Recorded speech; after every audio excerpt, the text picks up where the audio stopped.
Hi, this is David with Think and Act Locally. I'm here with Ralph Morrissey and Robbie Lowe. We are here to hear their story about deed restrictions and violations and just talk with folks about what's going on in their world. Ralph, you want to begin and tell us the story? Sure.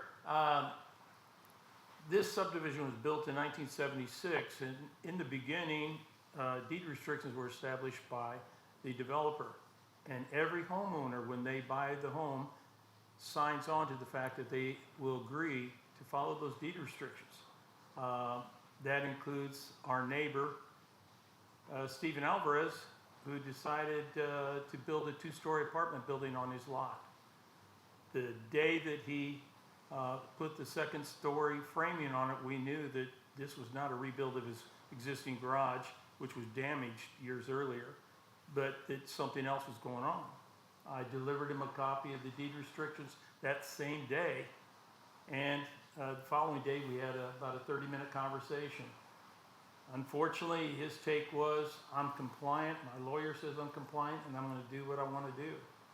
He ended up getting 2 letters from the city.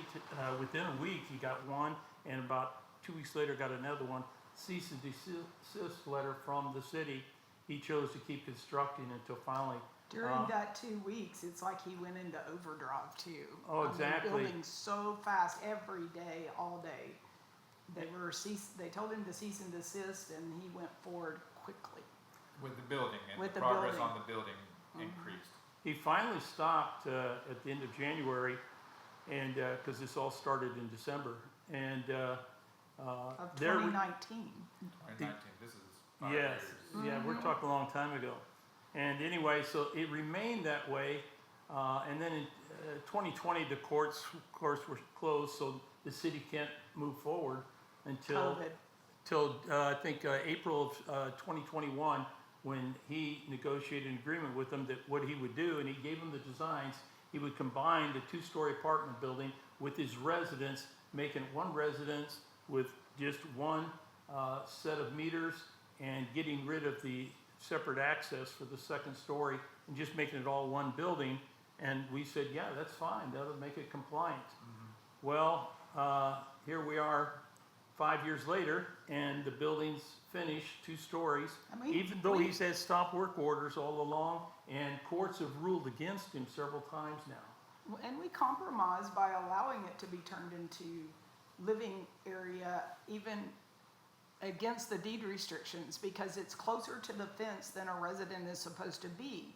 But if he removes all the invasive, Basically the door, the entrance the is right over entrance, here. the overhang, the lights, and the air conditioner, if all of that just becomes blank walls on the back of the building, then, we were willing to compromise that it was closer to the fence, Right. because it wasn't that invasive if it was just sealed off in walls. Right. So I feel like we compromised, but I'm not sure he feels that way.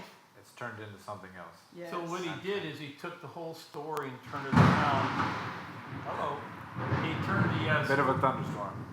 He turned the story around to where all his neighbors who oppose it are racist, unless they're Hispanic, of course, then he wouldn't accuse them of that, and claimed the city was being corrupt in enforcing the deed restrictions. And he's trying to get a mayor elected that he believes will be favorable to him and somehow stop the legal process from happening. But the funny thing about that is that judges already ruled, you have to fix it. So I don't know how a different mayor is going to change what a judge has already ruled. Yeah. I don't see how that could, separation of powers and everything. I don't think the mayor has that type of power. It was in county court. It was never in city court, so it really, Oh, is the county, is Harris County? Harris Yes. County made Okay. those rulings, not the city of Pasadena. Harris They had County to- District Court. Okay. And so now here we stand.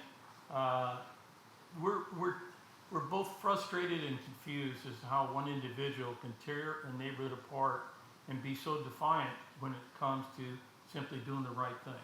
And there's been no consequences for bad behavior. We've seen the bad behavior every 2 weeks at city council, the yelling and the name calling and all the disparaging comments about persons individually. And he was red tagged twice, and he took the red tags off and even posted on Facebook that no red tag would stop him from doing what he wanted to do.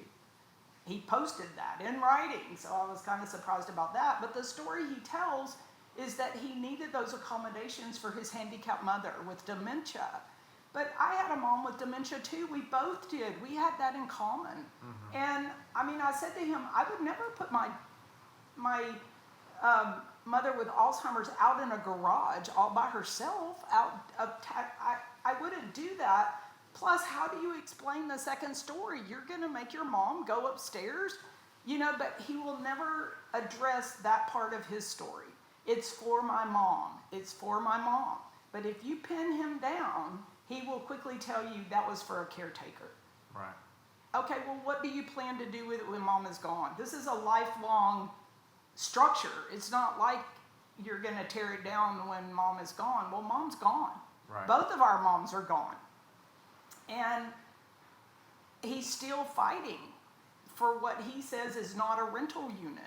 But it has separate utilities. It has a separate entrance. It actually has a fenced off yard where they can't get in his backyard. They can come in the front, and there's a little fence at the corner that gives them a little yard of their own, and up the stairs to the upstairs unit and all of that. So his story, if you delve down into the actuality of what's there, that doesn't really fit the story that he tells.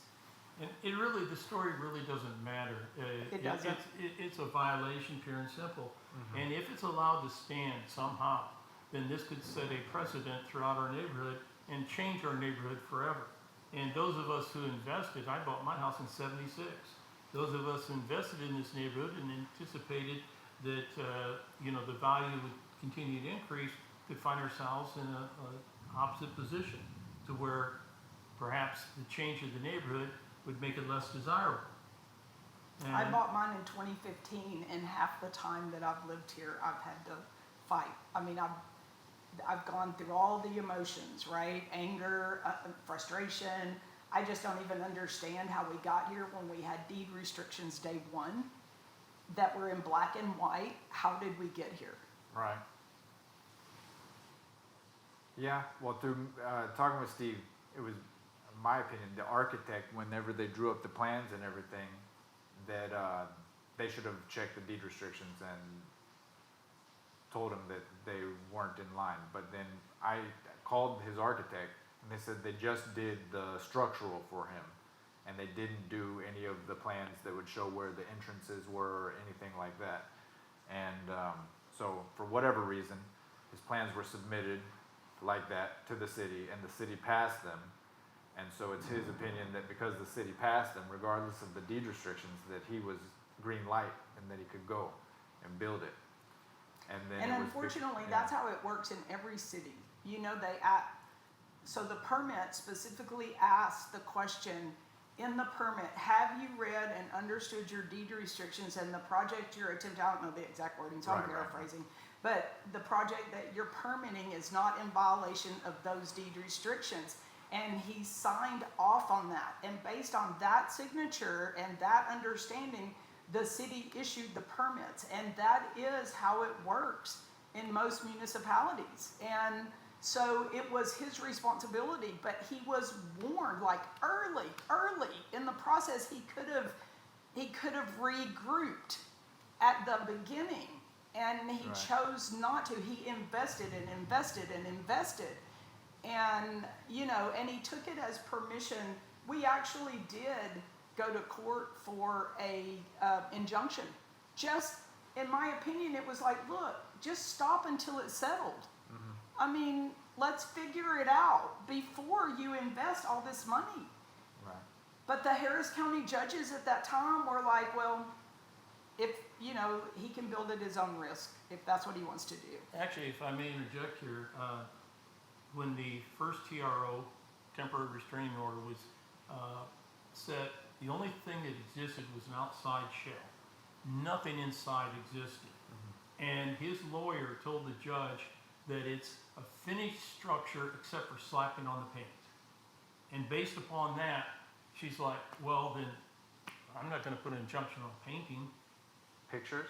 They didn't provide, or you guys couldn't provide any pictures to say? We weren't allowed inside that unit. We've never been. So you guys weren't a part of that No, we only saw the video lawsuit part of or it. whatever? Okay. Wow. I So, don't know. so there you have it. He has created his own problems, yet he's trying to put it off on us. Yeah. And especially since we're white. Even though Yesenia next door, Pedro up the street, others have had their share of things to He's just say. mad. He's Yeah. just mad, and it's like I hate to compare it to a tantrum, but that's kind of, we're just going to lash out and say whatever we need to say to make people, to win over the opinion on our side, regardless of what the truth is or what happened, or, I want what I want, and I want it now, and I see it this way, and Right. my way is right, regardless of whether it was a misunderstanding in the beginning, which I get that, but that has nothing to do with the fact that it isn't compliant, and I'm sorry you did that.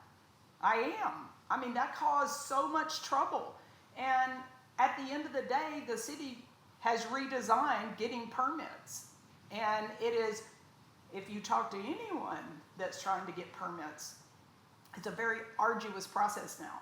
The builder, no one wants to build in Pasadena. I mean, it's just difficult because I guess I don't really know the details, but I think they're trying to digitize deed restrictions, but it's very difficult because this subdivision alone has 2.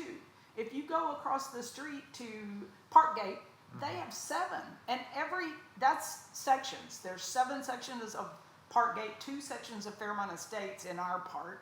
There's actually 4, but that's another story. But every section has their own set of deed restrictions that could vary from the last one. So it's an overwhelming task, which is why the city really didn't get involved in trying to discern whether or not it's compliant. They ask you to read them, and then there is a process if you're in violation, which is exactly what we did, was to notify the city that this is a violation. He should not be doing this. It was nothing but a bunch of 2x4s when he was first told of this.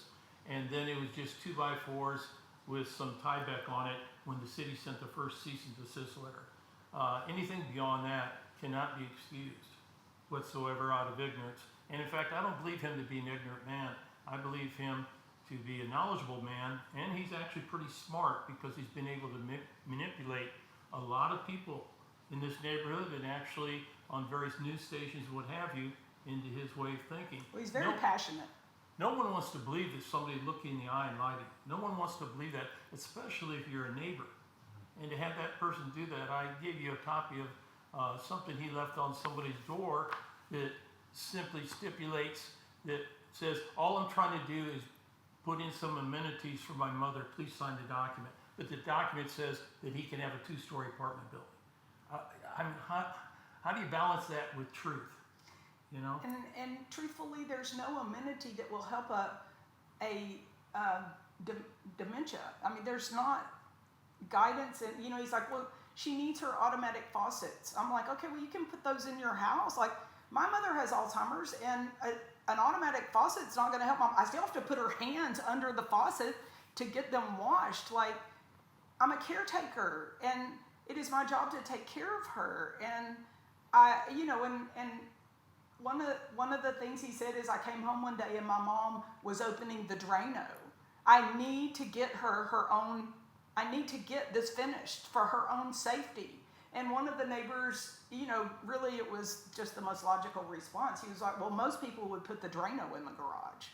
I'm like, okay, that's how I would do it. Lock a cabinet.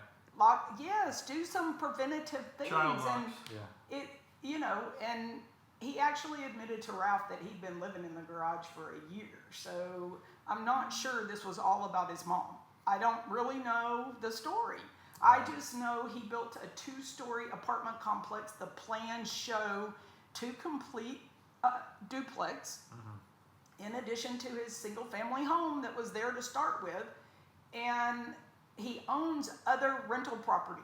So it's not like he Unfair isn't a crest. landlord. He owns a house in our neighborhood that if he needed accommodations for mom, there is a house he owns right around the corner. And so he is a professional landlord. And this I see as rental income. But, you know, when you put it on separate utilities, that was for the caretaker. Were you going to make them pay their bills? Like, why did you do that if you weren't planning on renting it, if not now, at least in the future? Right.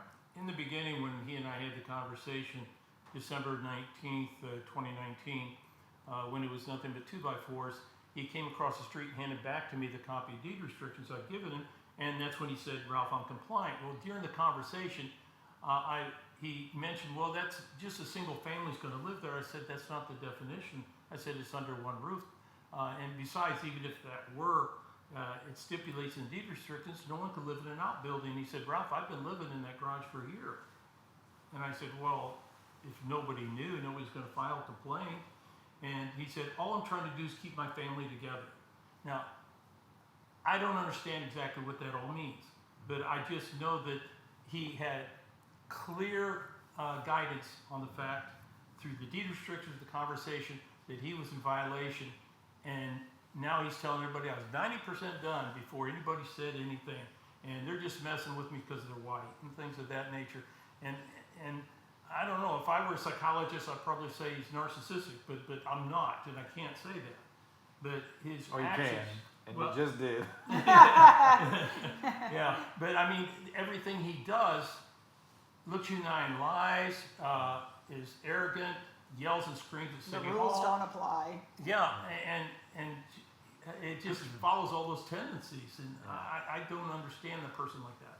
Well, from my perspective, we, again, think and act locally. Mm-hmm.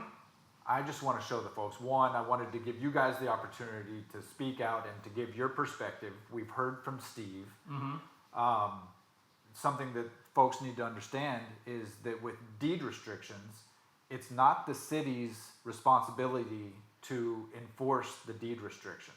It's on the neighbors to understand their deed restrictions and to enforce them as neighbors. It would be great if conversations could be had. People could come to agreement on their own without getting the government involved in the whatever it is, the decisions or the conflicts. But when you have neighbors who don't see eye to eye, then it goes to the city, which is what you guys have done, because you say you reached out early on in his project saying, hey, we don't think this is compliant. He says, I think it is compliant. And then that's when the court cases have all come about. But think and act locally, we want to encourage neighbors to get to know each other, have conversations. Let's be cordial with one another. If things go badly, these are your neighbors. These are the folks that you're in the emergency life raft with. We need to be able to get together and work together to find And that is Ralph's role. Right. Ralph is always knocking on the door, passing out the deed restrictions, letting them know that he is the president, even though that's disputed. But we don't have an HOA. We have a a neighborhood association. it's a loose, and that Yes. was another.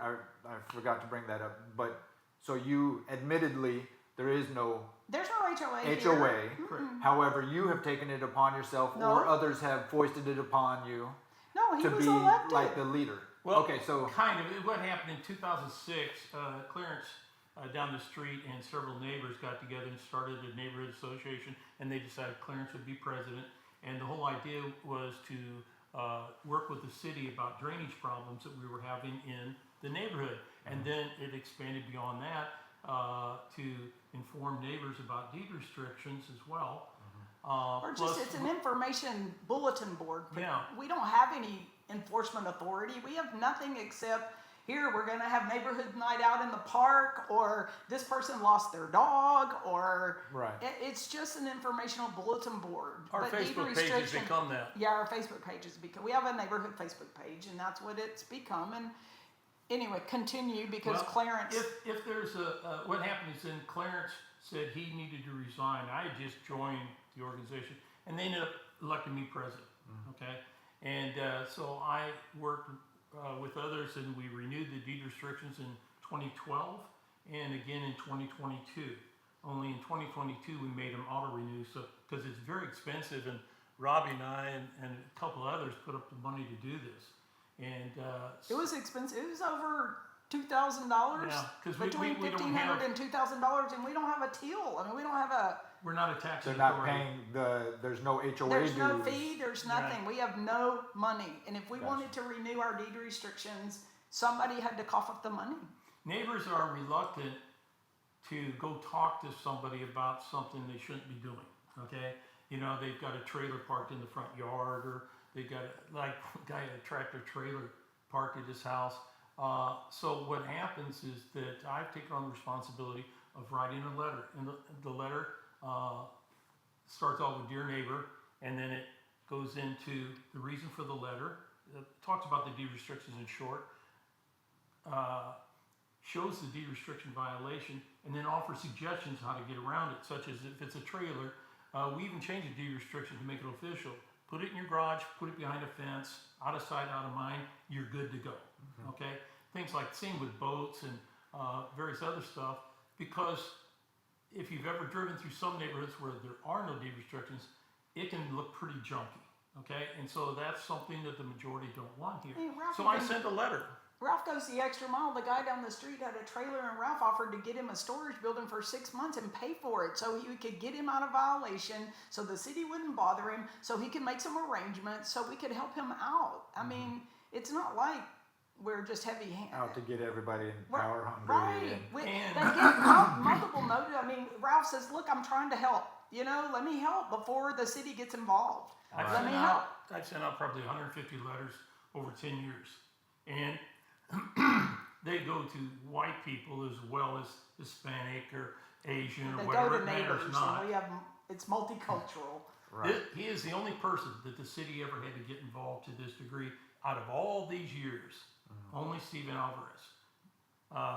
The closest we came to where the city may have been involved was a man had a broken down boat in his driveway. And I sent him a couple letters, and then finally I turned in a complaint to the city. The city sent him a letter. The second letter said, "We will sue if you don't remove that boat." Well, he called me and he said, I talked to my lawyer, and since the boat is inoperable and just sitting there, he thought it was best that instead of going to court, I'd just get rid of it. He said, "By the way, my wife's happy now. She gets to park in the driveway." And I thought, what? But anyway, that was the closest, but this is the only one. Yeah. Boats. It's a money sink. Okay, one of the things that he brought up to me is the porticoches and the covered parking in the driveways. Right. That is possibly a code violation or a Correct. deed restriction violation. And However, it was. we see that they're in the neighborhood. That was in one of the videos that he said. Right. In fact, not just that, but people who closed in their garages was a viation. I have a list of properties that he says there's Yeah. deed violations and all. And of what this happened is that these things started before there was a neighborhood association. Okay. There was nobody enforcing. Right. And what we were told by the city is that because so many people had already closed in garages and built carports or portiches, either one, that no judge would force them to take it down because they're grandfathered in. There were probably 20 or 30 by the time, we started. I think people didn't understand that. I mean, most people think that if you put up a carport, the city was okay with it because nobody did anything. They didn't Right. understand it was their responsibility to say, "Hey, our neighborhood has a restriction against carports." Well, nobody knew. So, I mean, you fast forward to there's 30 in the neighborhood, and so in 2022, that was one of the updates that we did to the deed restrictions to allow closed-in garages and allow carports so that no one could file a complaint. The garage can be closed in for additional living space, however, not separate living space with separate utilities. Yeah, it has to be on the. Yeah, we clarified that. I have a just to make closed-in sure. garage. It was done when I bought the house. I didn't close it in. And now there's no. Very common in our area. And now there are no violations of that nature. Okay. But Yeah. this is a separate 2-story apartment building. Yeah. There's no comparison. No, it's clearly something different. And by the way, the house he owns on the other street also has a carport. Yeah. And so, I mean, And if no he one- wants no to one say we're in complained. violation, he is also in violation. So, I mean, we fixed it so that, and it's, the deal was, of course, city attorney told us at one point, yeah, you can file a complaint on somebody putting in a carport, but you better file a complaint on everybody. Because you can't just pick and choose. You can't selectively enforce yes, deed restrictions. that is correct. And any lawyer could easily argue grandfathering. So we just fixed it so that there could be no arguments. There could be, and 60% of the neighborhood agreed to make that change. And so no longer is that an argument. Yeah, we made about 6 changes to the deed restrictions to update them. For instance, we defined a truck. It says no truck allowed. We defined it to be no truck except for no truck class 3 and above except for a class 3 pickup truck would be allowed in the neighborhood to take care of these large trucks. The semi trucks, like the yeah. tractor trailers and that. Right. Kind of So we define that so that no one could complain about someone parking their Ford F-250 in their driveway. Right. You know, we want to make sure that get clarification on that. So we made several such changes, and it's really helped to clarify that. But no change allows a 2-story apartment building. I gotcha. Okay. Well, is there anything else that we haven't touched on that you guys would like to get out in the open? Are we good? Well, I know that one there's last still. thing. There's Yeah. no hate from our side. There's no hate. You cannot be prejudiced against a building. I do not know them. I can tell you to this day that if I ran into his wife and his children at Walmart, I would not know who they are. I've seen that lady one time in a hearing, and of course I was nervous and stressed and not studying her feature. Like, I don't know her. I don't even know if she speaks English.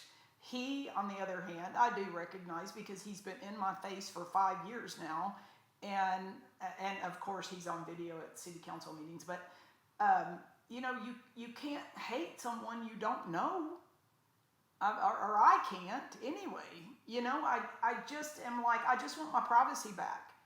And that's all. I bought my house. It was a very private backyard. I sit here in my chair. I'm often paranoid that he's looking at me through the fence, you know, but I refuse to cave to the intimidation. And I could cover my back door. I could. I admit that. But this is why I bought this house, is to enjoy the garden and the view from this chair. I have my bird feeders. You know, I'm an old lady that likes birds, and you know, I have a video bird feeder that I watch, and I work in my plants, and I just enjoy. This is my sanctuary, and when I come in my front door, then I expect it to be private. But now when I even sit on my porch, there's people I can see people walking up and down the stairs just from my chair. Right. And it feels invasive, and I feel like I have to constantly be aware that I could be seen at any minute. And so it's a different level of invasion for me. And I didn't buy my house with all that there. You know, I told you earlier, if I'd have bought my house and that was there, then I would accept it. But I bought what I bought, and this came in later, and it's a violation, and I shouldn't be forced to accept it. If I may, in summary, I gave you a copy of the Facebook page back in 2014, the week he moved in. I went over, welcomed his family to the neighborhood, gave him a copy of information about the neighborhood, including deed restrictions, brought him some chilled water because I knew they wouldn't have any there at the time, and even though February was warm. And just told him anything comes up, here's our Facebook page. He did not join the Facebook page until 2020 when he wanted to lash out at his neighbors for objecting to that. But he's never joined anything in the neighborhood until such time as he had his cause. And so I don't consider that neighborly. Okay. There was one other thing that he mentioned that I'd like for you guys to address is there was a neighborhood meeting for Spanish-speaking neighbors that he says he was not invited to, and then when he showed up, he was met with the police. So can you guys speak on that a little bit? Yeah, if I may. I rented a room over at the library. Yeah, that's a technical term. You don't pay money. When you rent a room, you decide who gets to come into that room. Okay. We invited Spanish-speaking neighbors who we wanted to explain to them the deed restriction changes that were coming up. In case they had questions. Yeah, because many of them, we weren't able to go knock on the door and talk to them. So we had a Spanish, your friend, what was? My friend Yolanda. Yolanda was there to and interpret. agreed to interpret. Okay, so we did not invite him because why would you invite someone who is Ralph, opposed to you? No. He had his own set of deed restrictions at that time. So we had competing, which is, I guess, allowed. And both could be valid if both got 60% of the deed of the signatures. They could both be valid. I don't even know how all that would work. But nonetheless, he was advocating for his set of deed restrictions. He was actively knocking on the neighbors' doors, collecting signatures for his deed restrictions. Why did he need to understand our deed restrictions? He was actively criticizing them and disparaging our reputations, calling us liars, dictators, blah, blah, blah, all this stuff, when we just had a set of deed restrictions that we were advocating for, just like he was advocating for his. He didn't invite us to a meeting for his either. So we had a meeting to explain our set of deed restrictions to Spanish speakers. They could sign or they could not sign. It simply was for information. He didn't need it. He speaks English. He, whatever, but he showed up to intimidate, and intimidate he did. 2 people left because they didn't want to fight with him. He got up in their faces and was speaking in Spanish intentionally so we'd be cut out. And it was obvious the reaction was such, they're like, startled and scared. Well, he got so noisy and what have you that the librarian called the police. We didn't. We didn't do The librarian met the police coming into the door and directed them into the room. And they gave us the authority to control the attendance on the room that we rented, and we didn't want him intimidating the neighbors that were there to listen to what we had to offer. He had the same right to invite them to his and go over what he had to offer. He had no intention of signing our document, which is what I said to him. If you're not signing our document, you have no business here. No business. And there was a scuffle. He might have told you.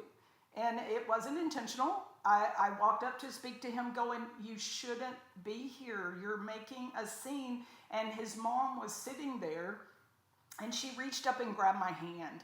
And I have compassion for that because my mom's in the same situation, like I said. And I reached down and I patted her hand and I said, hi, Mom. Just whatever I said. It was just to comfort her. And he went off. He shoved me back. And, told me to get away from his mother, blah, blah, blah. Well, that all caused him to be met with the police. He was not met with the police. They were called on him after he caused the disruption. And again, it was the librarian that called, not us. Yes. Okay. Yes. Okay. Anything else you guys want to clear up? Get on the record, tell us. Well, at the anything end else of you the wanna share? day, it's a compliance issue. There will be video of the home. I don't know at what point we show it in the video or anything of the home. I know we haven't seen it yet and what the violations are and all that kind of thing, but it is included, so. Okay. And, I appreciate, this is the first time anyone's ever tried, like he tells his story, his version of the story at city council every 2 weeks, and how abused he is and how corrupt everything is and how Ralph has manipulated everything. I try to stay very neutral. I can't even go to my government meetings because I don't want to be his target. And I don't want him to be aggravated at me. He's looking at me through the fence. And, I have a fear of him because he's a felon. I mean, that reputation gives me pause for my own safety as a single elderly senior citizen. I'm not elderly, but I am 64 years old and I live by myself. And You feel vulnerable. I do feel vulnerable to someone who is much younger than I and has already had the propensity to be confrontational. And I don't know when he will snap, you know?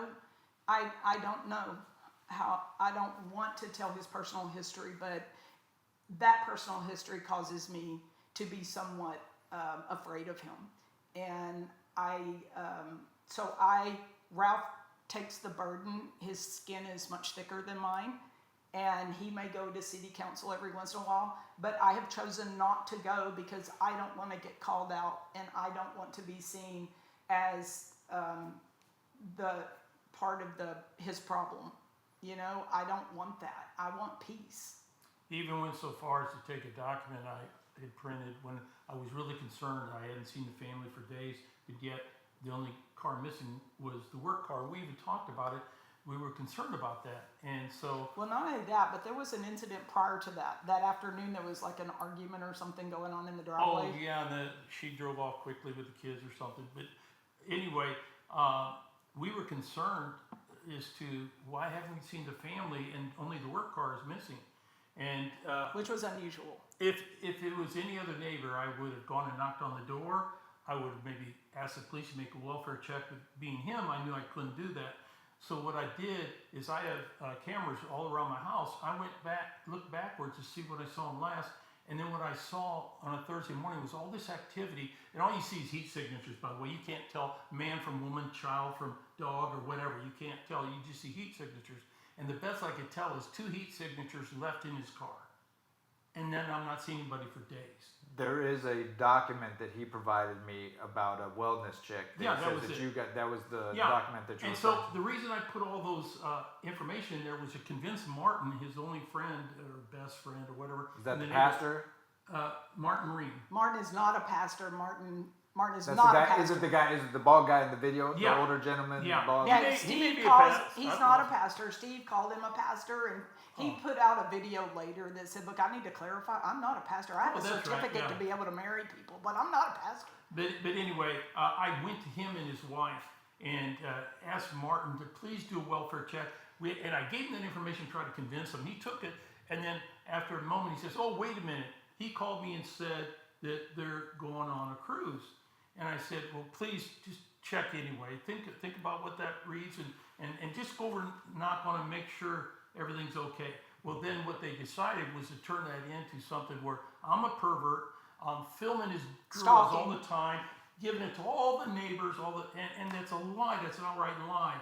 And why this pastor that isn't a pastor would, work with him to come up with that story, but you'll see it various times. It was from the right place. It got blown out of proportion, and in hindsight, probably could have been handled differently or should have been handled differently because of the situation. But the intent was for fear because of the volatility of the personality that we know. That the person we know is very volatile. And the incident in the driveway, and then the disappearance, like his work car, like the family never gets in that work car. That's his work car. They have a nice vehicle, Big SUV. That's SUV what they all go to that church in. And all. always come and go in. I can't see that side as well as Ralph. Ralph lives catty corner from the front, but because he has no garage, it's just kind of evident when they come and go. It's not like I keep up or anything. No, I keep up with my neighbors and stuff. But too, a balance that we as neighbors all need to find too is that some folks, I'm not saying that this is necessarily the case either, but some folks just want to be left alone. And we will run into those neighbors from time to time that, like when I was growing up, there was a particular neighbor who didn't like me walking on his grass. And he would let us know, stay off my grass. That neighbor, everybody's got that story. Yeah. And some guys you may not click with or whatever, and so you just need to know that you need to keep your space and all of that. But which is kind of what he did by going to Martin to say, "Look, I know I'm not, that's not right for me to go check on him. Right. But my fear is there's something going on, and the children and the wife have been abandoned inside the house, or whatever scenario you imagine in your head. The worst case scenario is we've all seen too many movies. Yeah. Just If go knock I- on the door and tell us they're okay. That was the intent. If I'd been smart, I would have just said, Not I left don't the care. document. Yeah, left it alone. That would have been the smart thing for me to not care about. the He family. was just supporting his point of view. He's like, look, I went back and this is what I saw, and this is the last time the car was there. So, and he doesn't study his cameras on a daily basis, to my knowledge. It's not, he doesn't Yeah, have right. time. He volunteers everywhere, and he wouldn't have time for all that. But it was a concern, and it was a genuine concern. It wasn't a got ya concern. It was somebody go check on the family and then let it go. I mean, and so it just got way out of. Now, if I called the police and they busted in the house based on my word, that'd been a different story. But I went to his best friend, Martin, and left it up to Martin to make that check, make it aware, because Martin may not have noticed, the same thing I did. Plus, being able to go back several days on video cameras and try to understand what really happened. Well, you never saw the kids get in the car. I think that was the other thing. You didn't ever see the family load up for a cruise or any of that, which I don't know how your cameras. I used to be president of Pasadena's on Watch. It was a citywide organization encouraging people to get to know your neighbors, get to know their routines and that, so that if something is out of the ordinary, see something, say something, go knock, go check, what have you. That was part of the Pasadena's on Watch. And that was in my mind when all this took place. But again, if I'd been smart, I'd say that I don't care about the Alvarez family. No, and look, we've all gotten so used to kind of minding our own business that when you begin to show an interest, this is the balance that we'll have to try to find is, the difference between, being a concerned neighbor and then being a snitch or, that kind of deal. So there's always that, it's a delicate balance, but the more closely integrated our relationships are, then the less the latter, being a snitch and all that kind of thing comes into play. So I don't know, it's the dance that we play as being neighbors, and I think that we need to improve. If nothing else, I think there's room for improvement, and that's the message that I want to put out there. I want to give you guys the opportunity to speak out. I haven't heard from you guys yet, so we got to hear from you. And if there's anything we could do to improve the situation, I mean, like I said, I don't hate that family. He's got children. I mean, I have no angst towards any of them. It's a building, and it's invasive, and I just want my peace back, and I'll leave them alone. I don't converse with them or bother them. They come and go out of the front of their house, and I'm on this side of the fence, and we've been neighborly. We used to talk about trimming that big old tree, which he's quit trimming now, and and so it just has become very contentious because he's mad. I guess he should be mad at himself instead of us, but he's mad at us because he needs to be mad at someone, and I'm sorry that we're where we are. I don't know what to do that we could have done any better, because he wasn't open to conversation. He was convinced he had done everything he needed to do, and once the city stepped in, he's like, I don't care what y'all have to say, I'm doing what I need to do. And that's just sort of the attitude he's had the entire time, and I think he just doesn't like the answer no. I mean, you'll see screenshots in there from when he was part of the Facebook page stipulating like red tags mean nothing to me and I'll do what I want to do and that sort of thing. I will I'll scan this and create a PDF if you don't mind, and I'll put it. Keep it. That's a copy. Well, I'll put it he's gonna as a scan it link to a on PDF. our I see. website. Okay, sure. So for the folks, if they are interested and want to know more, the information's here. I just want to bring this stuff to light, let people make their own decisions about it, and hopefully they can learn from the experience that you guys have had for the past. I'm in on the very back end of this thing. I was not a part of any of this, and this has been going on for years and years. So it has, and there's a lot of moving parts that got us to where we are, and but again, the simplified version is it's a deed restriction violation. The courts have ruled that he needs to comply, and he's yet to comply. So I don't know where it's going from there. yeah. Well, I think we'll find out. It's later this month that he'll be going back to court. We'll see what happens there, and I don't know. Any concluding statements? We're good.